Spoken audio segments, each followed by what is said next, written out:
In other videos, we have made this Golf GTI look much better, but we haven't touched it in terms of performance parts. Today, we are going to touch it with performance parts.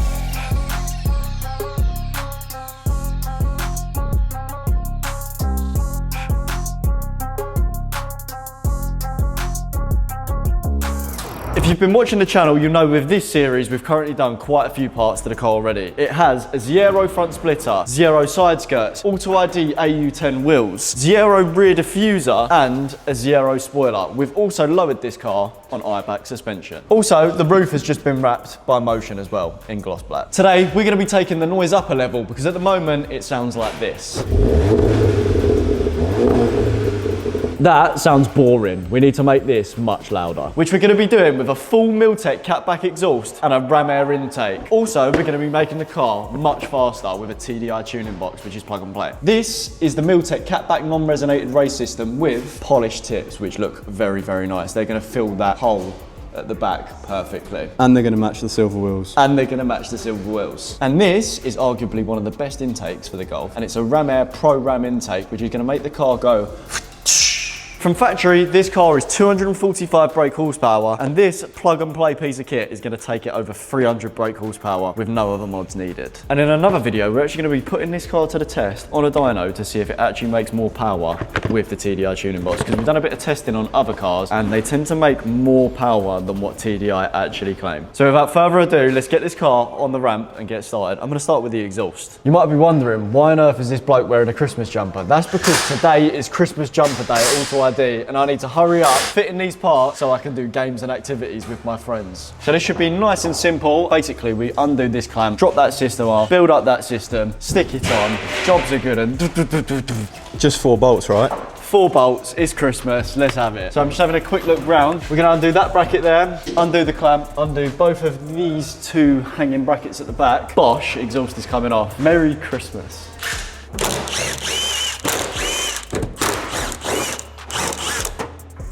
Get off. Oh, nothing's rusty. This is great. Nice thing is, Connor actually bought this car as a Japanese import, so none of the bolts are rusty at all. Everything is coming off so nicely. I feel like when I've just said that, I feel like I've just jinxed it. Yeah, you need to touch wood. Yeah, touch wood.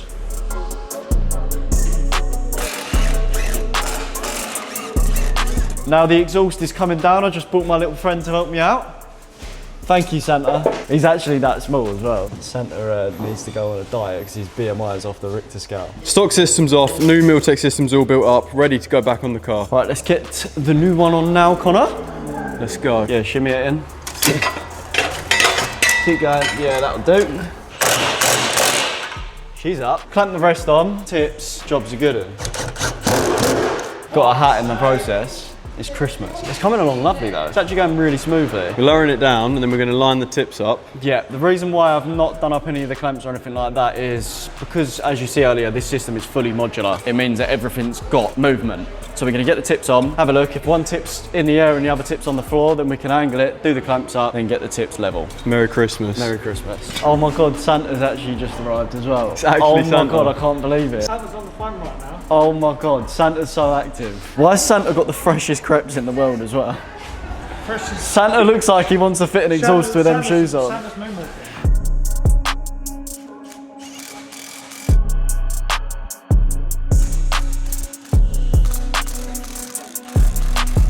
The Milltek exhaust is now all fitted up and these tips look so much better. But before I give you a rev, we've got to get on with fitting the intake and the tuning box because we're running out of time again. Cool, so what we've got to do first is remove this stock intake air box because the kit that Connor's also got replaces the turbo elbow. So I'm going to start dismantling all of this. What we'll do, when we open this, we'll find out whether it's ever had an air filter service. I hope it has. Place your bets. Oh, it's got, it don't look too bad. It's got a panel filter. Yeah, it's got a performance filter in it. And it's clean. Looks like a K&N one. Oi, what a... Oi. I'm on job. He knows his stuff.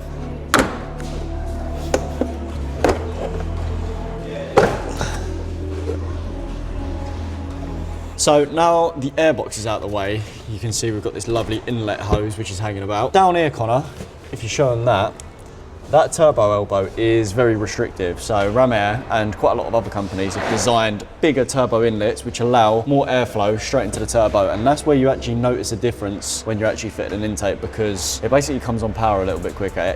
It's a noticeable difference when you actually do fit these, purely because of that turbo inlet. But they're a pain in the arse to fit, because as you can see, the turbo is tucked right up against the firewall, and you've got to undo some Torx bits and do a little bit of playing around where you can most likely drop a bolt down the back of the engine. So we've got a T27 Torx bit, which is mounted just at the back here. And this is where I tend to drop things. I'm gonna do it by hand because I feel like that's safer. Wallop. Now that should twist and then pull. You might be wondering, Nathan, how are you such an expert working on these cars? I'm not a mechanic in the slightest, but I used to have an Audi S1 and I've changed about 6 of these. And it is Christmas. And it is Christmas, so I do what I want at Christmas. By the way, Connor, as you can see in here, this is absolutely full of oil, and that's because your turbo seals are on the way out. Oh, nice. So just be prepared for a turbo bill at some point. I just made Connor well scared. It's nothing to do with the turbo seals failing, it's just a PCV line which essentially pumps out excess engine oil down the turbo into the exhaust and gets rid of it. So here is the stock one, and you can see it's got a decent size opening, but it gets very small, whereas this, I mean, I think that explains That is a everything. huge difference. Yeah, this is fat. And the nice thing is, they're a lot less prone to failing than the plastic ones. Let's get this popped back in now. Twist, and that is into place. Let's get that bolt back in. This is where things tend to go wrong. We've got to get that little T27 carefully back in. Manually started it, so there's no chance of dropping it.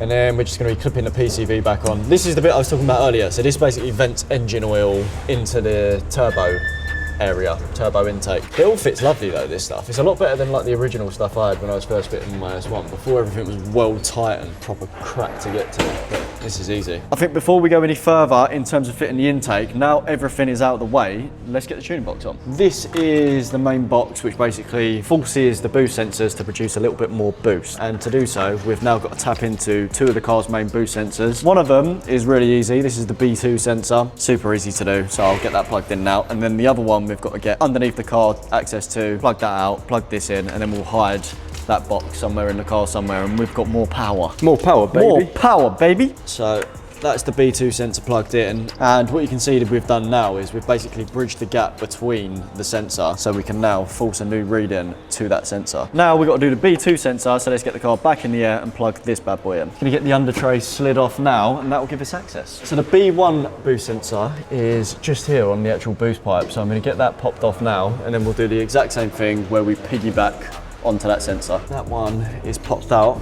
and now this one.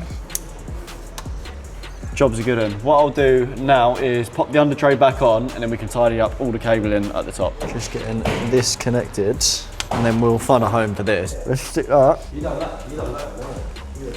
Job done. Let's get the intake in.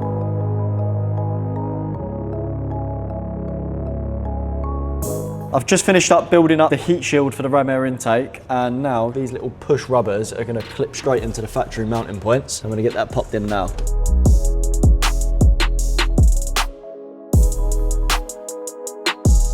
Now it's going to be time to fit the actual intake to the car. We've got this Jubilee clip with like a locking mechanism to get that all on, and that's going to butt this part up to the turbo elbow.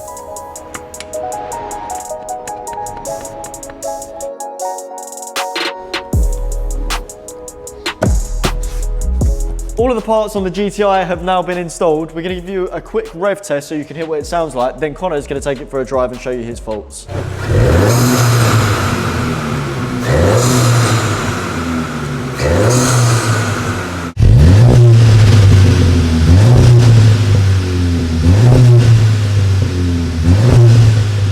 The first thing I've noticed since driving this car already is how good the intake sounds.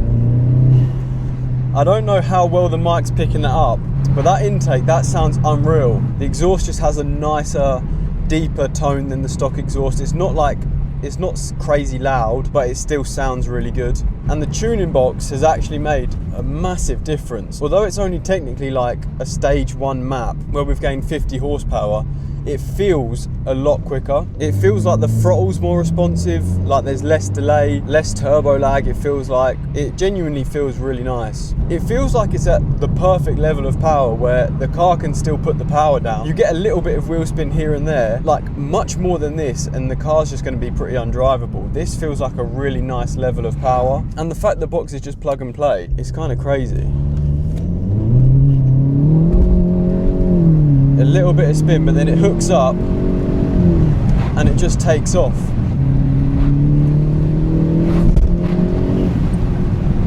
But the whole time with the intake in the background, it just sounds so good. Like you can hear it sucking in more air, and then when it does the little dump, it sounds unreal. Like the GTI is good stock, especially the performance pack where you have the 245 brake. But adding that extra 50 brake and the extra bit of torque, it just adds to the whole experience. It makes the car feel more enjoyable, genuinely noticeably quicker, and feel more responsive. And the intake just sounds so good. That's a noise I'm never going to get bored of.